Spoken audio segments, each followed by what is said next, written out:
Hi everyone, I am so excited. I am going to have the one and only Lena Ridley here today. So let me just invite her on, make sure she's coming. Actually, I know she's going to be here, and there's so much to talk about today, so I'm so glad that she's going to be joining. And she has just been an incredible inspiration to me. Here she is, yay! Hi. How are you? How are you? I'm great. How are you today? Good, really good. I'm off work, so I'm great. Oh, good, good. I love the tree in the background. Thank you. So nice, so nice. Thank you so much for coming on today. Of course. I'm glad to be here. I'm glad we can make something work. Me too. Me too. I know you've got like the most incredible schedule between work and your child and your other work and your husband, and like there's a lot going on. Yeah, it's just a crazy time of year too. So, but yeah, I'm off this week. So I was like, I've got time and not much going on for the next couple of days until Thursday. So I figured let's do it this week. So, well, great. Thanks for making the time because like there's so much to catch up on. It's like since the first time we've spoken about like this initiative and everything else. So sure. I can't think of a better person to update everybody with, on everything that's happening. Yeah, I'm excited. I know. Well, I thought maybe just to recap, right? We had talked a few months ago already, the first time, and I had reached out to you, and you were like so gracious and helpful with everything, and just kind of helping me understand the lay of the land, so to speak, and giving me some more information. And I had told you about the initiative that I've been working on, Yes, and to get medical records updated so that we can improve health outcomes emotionally, physically, and even in terms of economically in every single way, and that everybody deserves to be comfortable. And lots of times if they're not asked about how they were conceived, they won't share that information or what their birth story is. Yep. It's not foremost on your mind. Right, exactly. So the initiative was to really just add it to the medical record. It's as simple as that. That's what this whole initiative is about. Yes. Let's just take out the word other, because nobody should be called other, and add donor conception or adoption and give a full story to the medical community about how somebody's conceived. I agree completely. Yeah, and then it also allows like the person filling out the form to just recognize there's another way for somebody to be conceived besides, without a third party involved. Exactly. Yeah. And there's so many things I'm going to close my laundry room door really quick before my washing machine gets too loud. But there are so many people who not just people who are egg donor or sperm donor or embryo, adopted, but also just regular adoption. I mean, there's lots of people that are adopted, and, there's a lot of other ways. It's not just so cut and dry as most of those medical intake forms have. So yeah, this is going to be super important to have, I think, for the future, for sure. Yeah, so it's the purpose of putting it on the form, really, and you and I both know this, but just for whoever's listening, I want them to understand, it's not just to have it on the form, it's to open up the conversation. Right, exactly. What happens is if it's on the form, the doctor has to ask, or the nurse has to ask. And that's the whole thing. They're like, they can't go to that next screen without asking the question. Exactly. Yeah, I think it's just one less thing to, especially for those first couple appointments that you go to after you've had a baby. There are so many things, especially after your first, you're a brand new parent, you have no idea really what you're doing. And there's so many things on your mind besides, the genetics of your child. Like if you're nursing and if you're doing everything right, and if your baby's gaining weight and your hormones are crazy, it shouldn't be something that you should really have to, make yourself, okay, I got to make sure I mention that. You know what I mean? Like you have enough going on your mind already as it is. So I think it's great that it just prompts the doctors to ask. I'm so glad you said that. I think it's so important for people to hear that it's not necessarily that a parent doesn't want to tell, because we always assume it's that the parent doesn't want to tell. It's just there's so much going on in life that you've accepted it and you forget to tell. And that might be hard for some donor-conceived people to hear, but I think it's an important element for recipient parents to hear. Yeah, yeah. I mean, it's definitely nothing against. I mean, somebody like me, I'm like kind of like an open book with my story. So for us, it was something that we started talking about right away with like our midwives and our OB and everything, and then of course with our doctor. But that's not always the case for everybody. And it's such an adjustment when you come home and you go to that first appointment within just a couple of days of giving birth. So it's like you've just got so much on your plate as it is.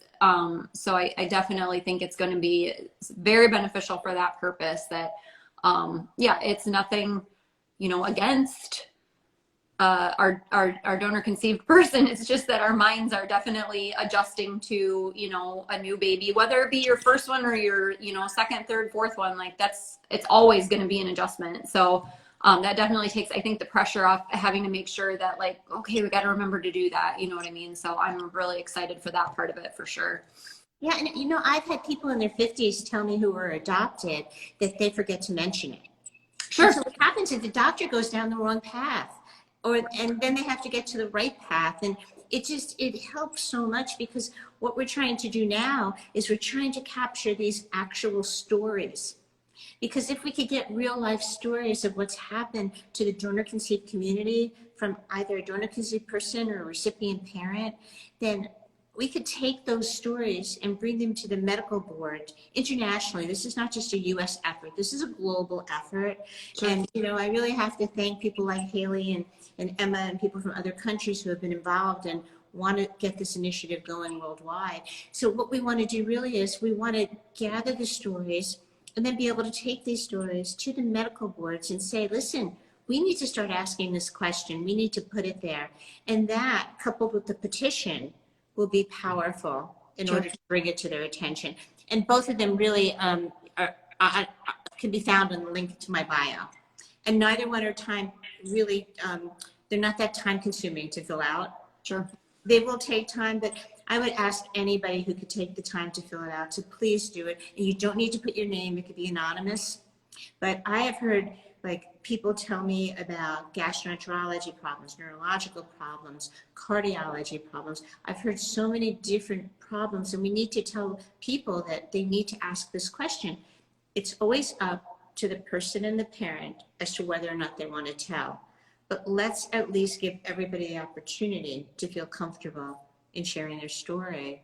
Absolutely. Especially because it can have an effect on, your medical history. Like in Haley's case, I mean, if you don't know, or if your doctor doesn't know that there's a potentially, there's another person that you could have a medical history from that, they don't know about, then like you said, they may go down the completely wrong path of diagnosing you, and it could be something in your family related to your donor.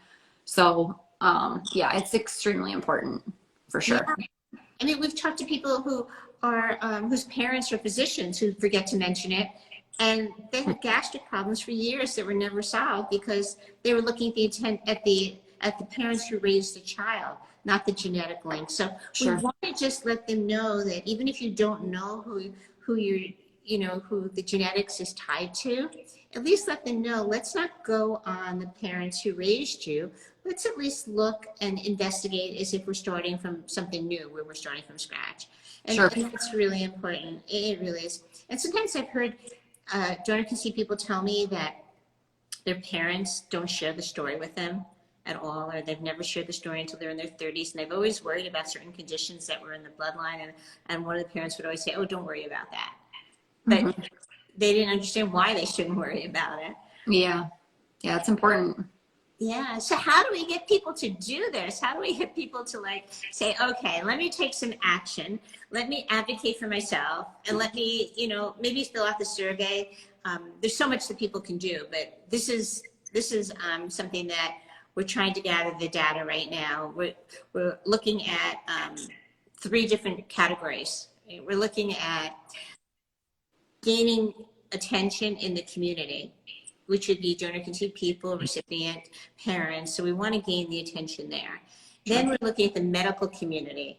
So we need the community of the people that this impacts to help with getting the attention of the medical community, because even though they all think it makes sense, they want information. Sure. And again, it could be anonymous. And then we're looking at the electronic medical records. And so I've been having, I don't even know if I got to share this with you or not. Oh my goodness. I've been meeting with electronic medical record companies. Oh, wow. That's awesome. I didn't share that with you. Oh my God. No. Yeah. So I've been meeting with them to try and get them to just make it routine because, you know, there's this, what they do is they put together indices and they present it to either the medical office or to the hospital, and they say this is what you should be asking, and then it's up to the medical office or the hospital to decide which pieces they want. So Sure. what I'm trying to do when I meet with them is have them put this down and then let the facility or the provider decide they don't want it. So given the option, they would probably present it. Yeah. But I just want to try and get them into it. So those are the 3 different categories and 3 different avenues that are being worked on. If anybody listening wants to get involved in any of them, I am so open to it. So please, please, please, just let me know. Absolutely. Yeah. So I think it's really, you know, how do we help people to, or ask people what they would need to be involved or to complete the survey or to do any of this or to understand what we're doing?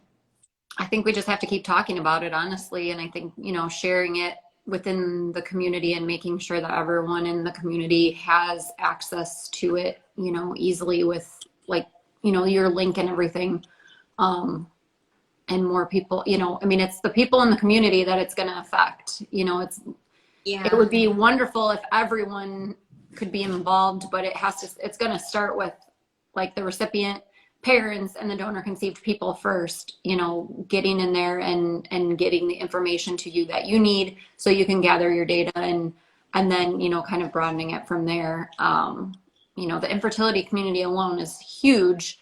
Yeah. And I would imagine that there's more support even outside of just being a recipient parent or a donor conceived person. You know, I would think that the infertility community in itself can be a huge support for this, just, you know, because I agree. I mean, I am not a recipient parent. I am not donor conceived. And sure. I see it as an injustice. So, you know, because I've had people say to me, they have 5-year-old children and they've never shared this information. And at that point, you know, of course you want to, or I, because I'm a therapist, want to work with the parent a little bit more to be comfortable with their journey and their story. Sure. But the other piece of that is this little person deserves their doctor to know their medical information.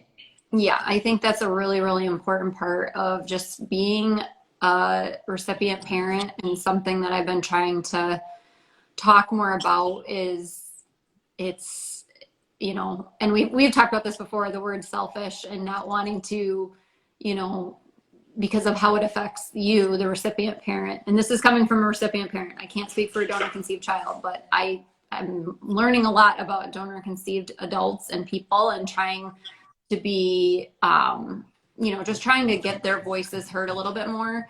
And when you're first like considering third party reproduction, you know, all you really think about is yourself and how like you're going to feel about your donor and how you're going to feel about your donor kid and about how you're going to feel if, you know, your family finds out or your kid finds out. But you have to take yourself completely out of the equation and then remember that you're creating like an actual human being. That's a big deal. And, you know, we don't own them. Like, they're not ours to make those decisions for. I mean, sure, we're their parents and like we have to guide them and we do make decisions for them. But, you know, in the long run, like we only raise them for a very small portion of their lives. So I think it's like really, really, really important to remember that, you know, that's the biggest chunk of it that you have to put into the equation when you're considering third party reproduction to begin with, is that you're creating a human being and they need to know, and they have every right and deserve all the information you can give them. You know, there's absolutely, in my mind, no reason or justification for not telling them, you know. As far as family is concerned and outside of the child, like, you know, that is also certainly for some people, like just something that you might have to work your way with that comfort level, of like, okay, I'm going to tell my parents now, and I'm going to tell my aunts and uncles, and I'm going to tell, you know what I mean? And that's not as important. I still think it's important because they're part of the dialogue. Too, like I know Georgia is around all of her family all the time, and she's so adorable. Oh, thank you. She's such a fashionista, and she's Oh. so adorable.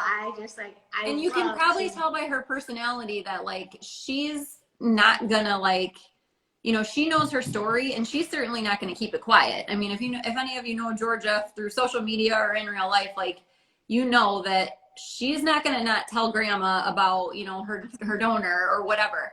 So that's another reason why I think, that dialogue is really important with other family members too. But most important, that conversation needs to happen with your donor conceived person. Like, there's no reason that they shouldn't know that information. You see, I agree with you, but I always have a caveat, and you know that. Sure, right? And my caveat always is, there's a lot of religious communities, and there's a lot of areas that are very sensitive to third-party reproduction. I will tell you, though, that I've spoken to like people in the clergy, and I've spoken, in Catholicism and in Judaism, and they are starting to look at this. The church, not quite as quickly as the Jewish religion. Part of that has to do with the history of the church, because it's been around for so many years. It's just so old that it's so hard to change the way they think and how they do, but they always start with that. Yeah.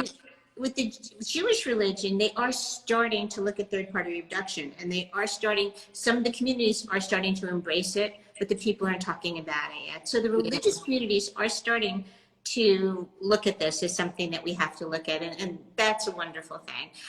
So I've definitely had people DM me here on Instagram too, just from other cultures that are not nearly as widely as accepting as, others. And what I usually say, and it may not be what they want to hear, but what I usually just say is, you just have to keep in mind that it's this person that you're going to create needs to know that, whether you tell no one else in your family, you know what I mean? That person that you're going to make needs to know these things, because for exactly the reasons we're talking about, for medical reasons and things like that, on top of just the right to know. But you're right. I mean, there's a lot of different cultures and religions that are way more closed-minded to this, that have been around for a long, I mean, that's a lot of years of ingrained, culture and things like that to change. So I think it's, that's a battle for sure for some people. We're very fortunate that, I think in America, we're,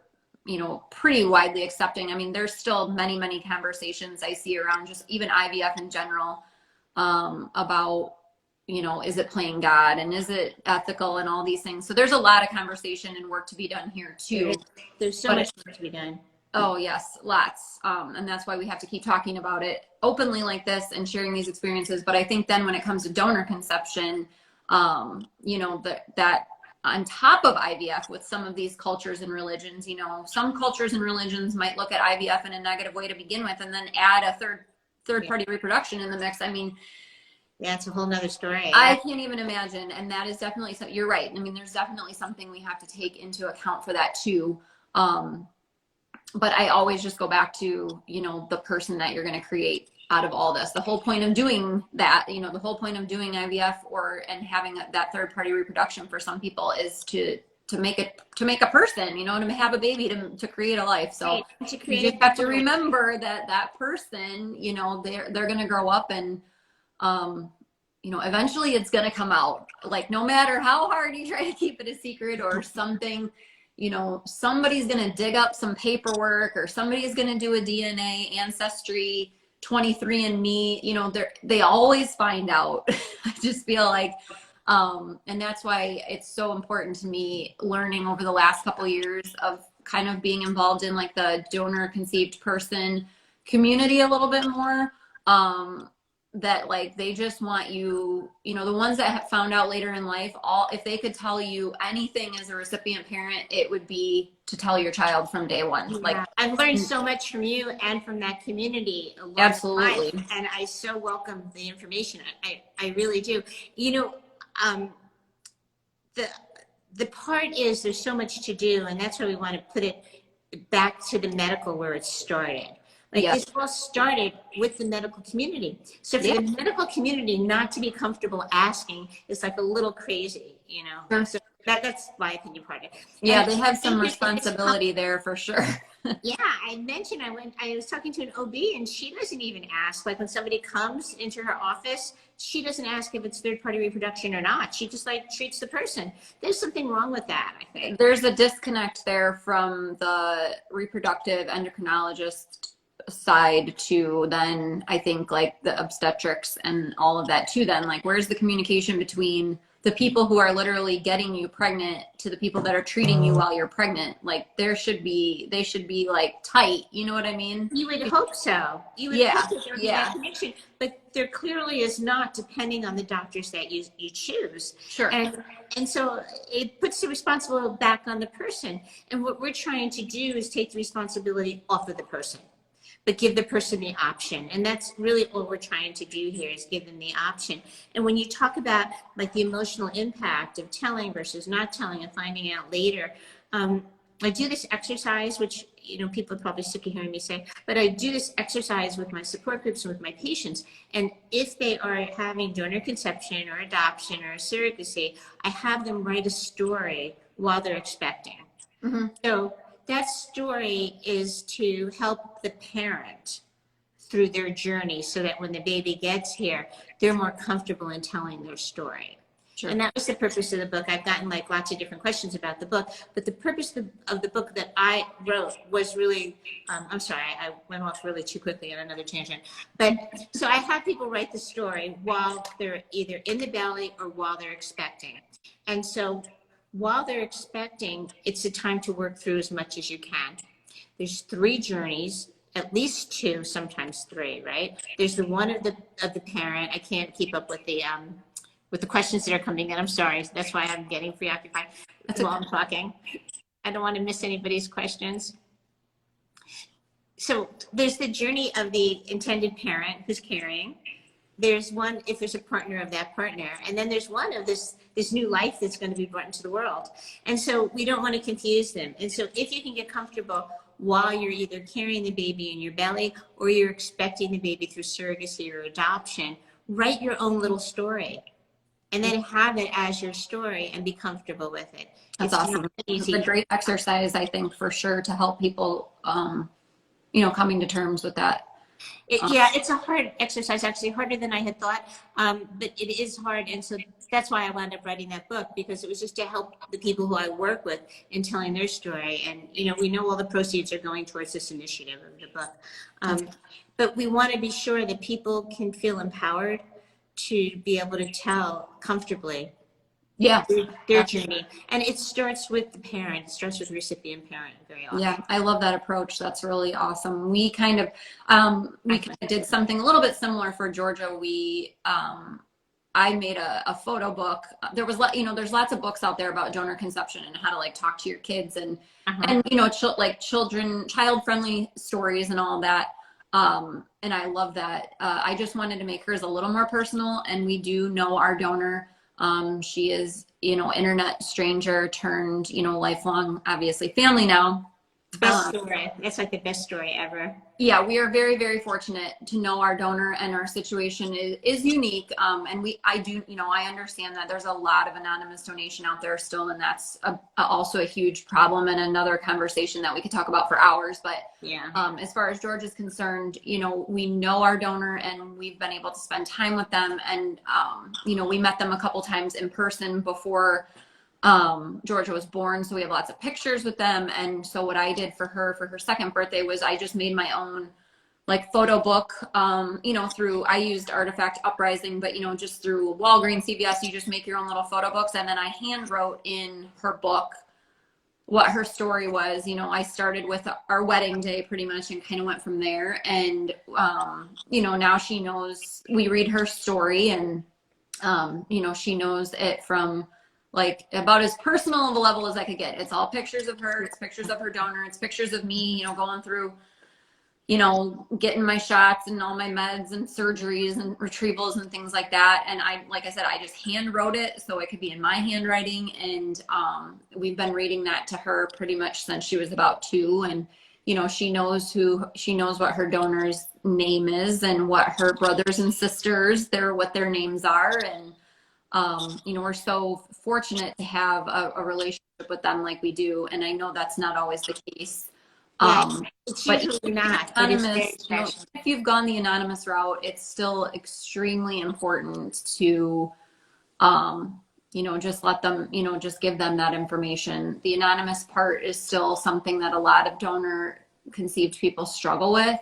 And a lot of them, on top of wanting to tell recipient parents to tell their children as early on as possible, I would say the second thing that they talk about the most is completely like that anonymous donation of any kind should be illegal, basically, because there are things like this, these medical, you know, medical history, most importantly, on top of other things that the anonymous part of it takes that away. You know what I mean? It makes it almost impossible for some of these people to find out anything about who they're genetically related to. So those are really important topics. And of course, we could talk about these things for days, probably. There's a lot to deal with. Personal question. Uh-huh. How was it writing that book? Because it was great.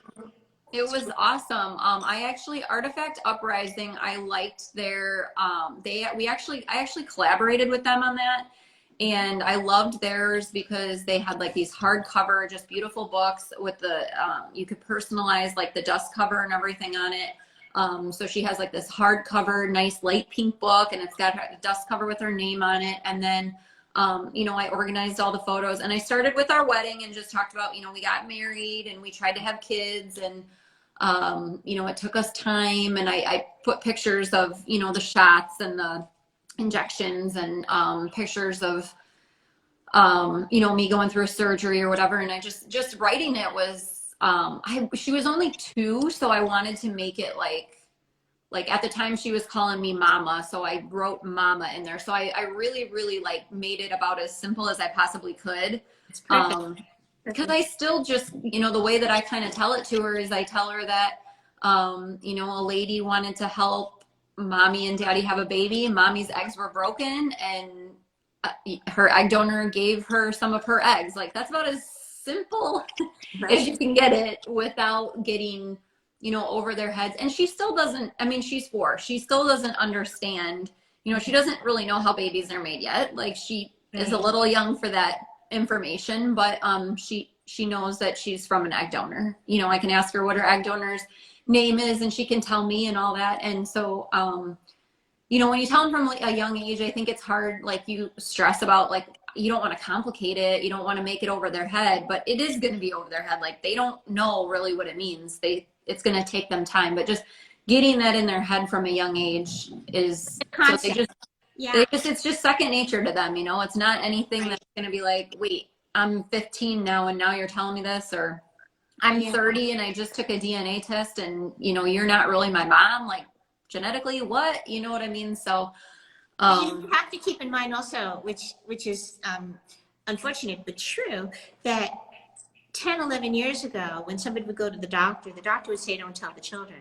Oh, absolutely. They don't need to know, don't tell them. So the philosophy has totally changed. So all of these people who are donor conceived, who are in their 30s, close to 40, they didn't experience any of this. And I give them a lot of credit because they're really on the forefront of trying to create this change. Oh yeah, they're absolutely, you know, doing the work for people like me, the recipient parents, to make sure that we're doing, you know, the right thing. And sometimes it's hard. Like, I'm in a pretty big Facebook group that's donor conceived people, you know, recipient parents, egg donation, sperm donation, embryo donation, all those things. And there's a lot of voices in there. And some of the stuff is really, really, really, really hard to read. I mean, I have wanted to leave that group a few times, but, you know, all those voices are important, and those stories need to be heard no matter how hard they are for somebody like me that's a recipient parent. You know, even some people just don't think that third party donation should be happening at all,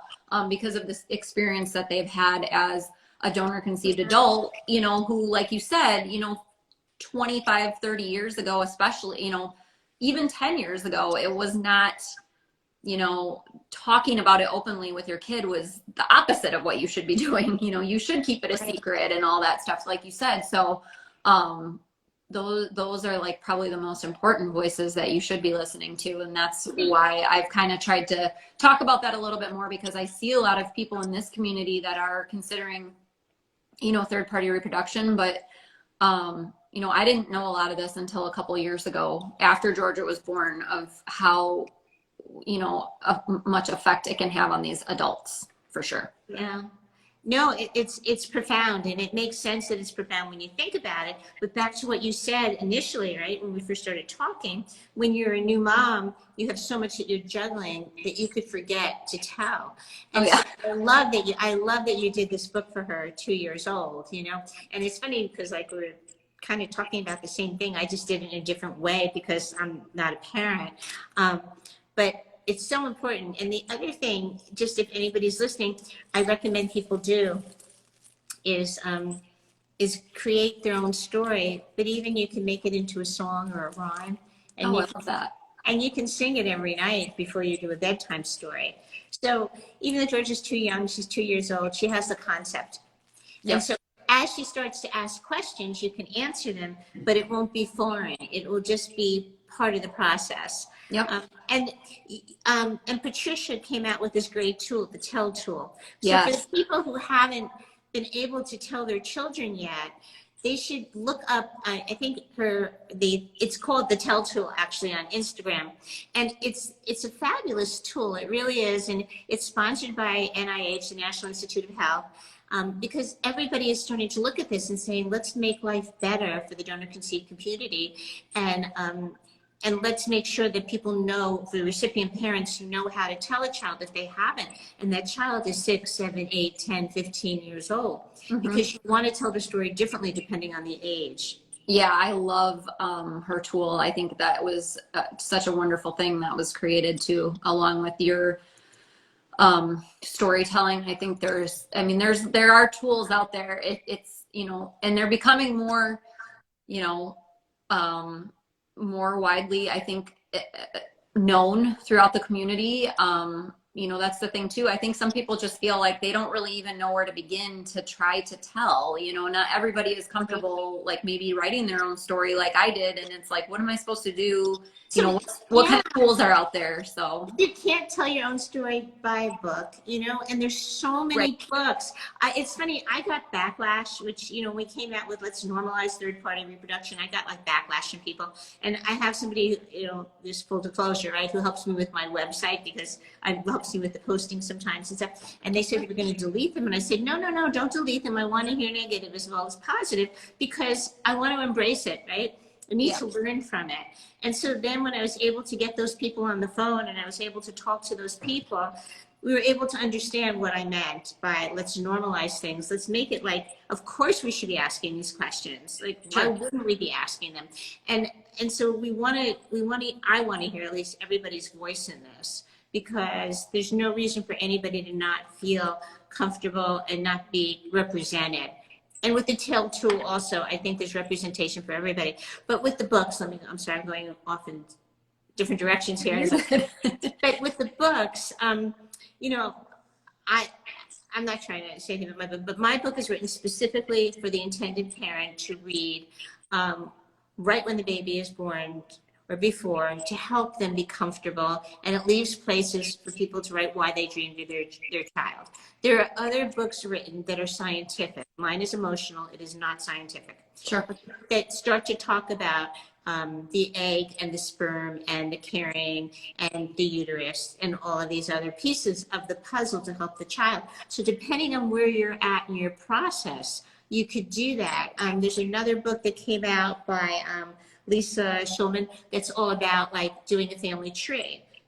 And you know how the tree has different branches and adding that. So there's lots of tools down there. So if you can't write your own story, please look for other places for help for it. If you have any questions, reach out to me. I'm like so happy to point you in different directions. Yes, the tools are definitely out there. I think it's just sometimes it's not always easy to you know, sometimes when you get put into the donor category, you feel like, well, I don't know anybody else. I mean, chances are you probably do know somebody that's donor conceived or that's, you know, and you may not even know it, but you feel like, okay, where am I even supposed to go to, you know, and then that, I mean, that's how I was, you know, I was in the infertility community, of course. And I did know people that went through donor conception. By the time I got to the point of donor conception, you know, I was already like 3 or 4 years into the infertility community. So I had already connected with people that had gone the donor route. And I I latched into those people because I needed to know all the things that I needed to know. You know what I mean? I mean, questions for them about, you know, their experience or their husband's experience or, you know, whatever the case may be. And I was so fortunate to have a couple of really close knit girls that I was able to connect with. You know, and even in the last like 2 to 3 years, Instagram has just like exploded with people and the community. I mean, even when I was considering egg donation, I mean, that was back in 2016. You know, 5 years ago, a lot has changed and access to things is so easy and people are just being way more open about all this kind of stuff, even compared to just 5 years ago. That donor community that I was aware of was so much smaller. So, you know, I'm so thankful for. Honestly, I feel like it's exploded over the last 6 months. I mean, I don't it know, really. the last 6 months, I just feel has been like. Yeah, the conversations are definitely happening a lot more. And I think that, you know, we're connected, you know, like you and I probably connected within the last maybe year, 6 months to a year. So, you know, we've done our couple things and being connected with you put me in connection with like Go Stork and all that. So it's like, I mean, it's crazy how social media has a very, you know, it's huge for me because it's what put me and my donor in touch. Like I was blogging at the time, which was a cool thing to do. It's not really anymore, but you know, blogging and sharing here on Instagram and on Facebook. And our donor was following me and following our story. And I had no clue who she was. Never met the girl. Amazing story. It's really an amazing story. Had no idea who she was. Never met the girl in my life. And then just one day out of the blue, right after Christmas, actually, like, you know, it was actually December 20th, which is today. Oh my God. She messaged me, yeah, December 20th of 2015.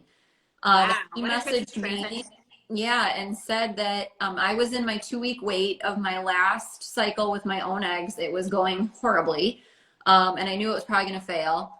And she messaged me and was just like, I just want to offer myself as an egg donor or a surrogate to you. You know, I know we don't know each other, but I just can tell how much you want to be a mom, and I would love to help you, you know, be able to do that, even though we don't know each other. And I was just like, wow, okay. Like I was just shocked at how generous it was for somebody to offer that, you know, because both of those things take huge tolls on people's bodies, you know. Huge tolls. You know, they have to go through the IVF cycle, they have to do all the shots, all the monitoring, you know, or they have to carry a pregnancy. I mean, those are huge things to give, you know, to offer to somebody, especially someone that you don't know.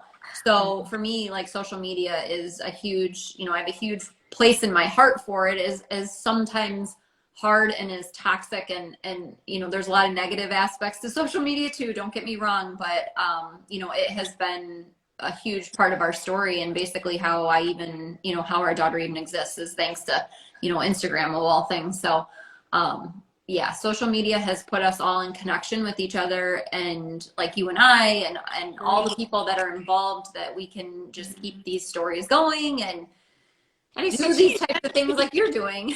You feel so connected, even though you're not, you know? Right, yeah. And you feel like, you know, you're all working together, even if you disagree sometimes. Sure, So absolutely. I find it amazing. And even if you're in another country, it's just, it's really amazing. So it's a wonderful gift in many ways if we use it like that, right? Absolutely. A lot of people I tell don't be on social media too much, but not when it's related to fertility.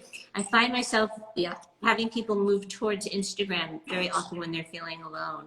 And I think that the nice thing about Instagram and social media for the infertility community is a lot of people don't want to talk about it in their personal lives. You know what I mean? So they can come on here, they can be super anonymous, but they can still connect. I mean, they can have huge followings here and huge, you know, be a huge part of the community and still keep themselves completely blocked off from their personal lives, because they don't want to have to get into it with their family or their friends or whatever, but they still want to feel a connection and still want to feel understood and everything. So it's like, that's a nice part too, is here on Instagram, you can be about as anonymous as you want, but still be completely involved and connected with other people that are struggling through the same exact thing you are. And you may not know anybody in your personal life that you can relate that to, you know what I mean? So it's definitely a huge blessing in many ways. You know what's so amazing? I run support groups, right? And so when the pandemic started, I continued my support groups, and I have been continuing them. And even though people are meeting virtually, they're still staying in touch after the group. So that's one of the joys for me when I run groups, is that they stay in touch. And one of them was all locally based, and they all got together for lunch or brunch, you know, and they're continuing to meet. And now, well, the longest group I have that's continuing to meet was like, they've been meeting now for 7 years. So wow. Yeah, I mean, it's wonderful. I find it, because you need that community. You do. And sometimes coming together with people that are not in your everyday life can add a different perspective for you. And it gives you reason to pause and take a minute and say, well, wait, what can I take from this person? And how can I incorporate it into my life? And, you know, I haven't really wanted to tell my parents, or I haven't wanted to have to tell this person. And how do I do that? And so, we do that through support from others and from learning from others, and maybe even copying them, which is the greatest form of flattery. So we want people to come together, and that's really the beauty of this. And you have been a pioneer in this, honestly. Thank you. You're very young to be a pioneer, but you've been a pioneer in this. Well, I've been on Instagram for almost 10 years now. 2012 was when I first joined after a motorcycle accident. My leg was broken and I was at home not working, and we were about 6 months into trying to have a baby. And I just joined because I had nothing better to do. And then eventually we kind of started building the infertility community. There was a handful of us that connected, and we just connected and talked and started posting and sharing. And again, blogging was really popular, so we were blogging, and you know, so it's been a long time, and it's crazy to see how much it has like evolved over the years, for sure. Yeah, it's really taken off, and it's done miracles for people. It really has. It absolutely it did for us. I mean, without Instagram, you know, I probably would have had, I still would have done egg donation, but I would have had a completely different egg donor. You know what I mean? And right. If you think about it, really, like, Georgia would not be here if the timing and all the little pieces didn't work out. If all my cycles that I did wouldn't have failed, if I would have went the anonymous donor route like I had originally anticipated doing when I kind of was finally accepting that, you know, there would be a totally different person here. Totally. You know, so it's like, it's just, for me, as hard as it was to go through all those things and do IVF so many times, and all the egg retrievals and all the failed cycles, and, you know, all the heartbreak and everything, the timing literally for us just worked out perfectly. As hard as it was, you know, and for as much pain and heartbreak and trials that we had to go through, you know, the timing just worked out so well, because our egg donor just came into our lives right at the perfect time. And, you know, if it would have been 6 months before, she may not have felt, you know, wanting to offer that. You know, she was trying to have a child too at this, you know, around in those years that her and I connected. So maybe she just wouldn't have felt it in the moment, and it may never have happened. So it's definitely, you know, a blessing for a lot of people. Yeah, absolutely. And hopefully all of this advocacy will make it so that the children that are being born now will not have to advocate, right? To quote Haley. Yeah. Maybe it'll make it so that this will no longer be anything that we really talk about. It'll just be part of our kind of, excuse the word, normal conversation. Exactly. Another option, and that's it. That's what we're looking for. Yeah. So please, if anybody who's listening has, you know, a couple of minutes, if they could fill out the survey, it would be powerful, because we really do want to get this done, and we really need the community's help to get this piece done in terms of the medical understanding. Medical understands the need, but if we don't give them the information, they're just going to say, oh, yes, we should do that. They're not really going to see case examples, which are profound.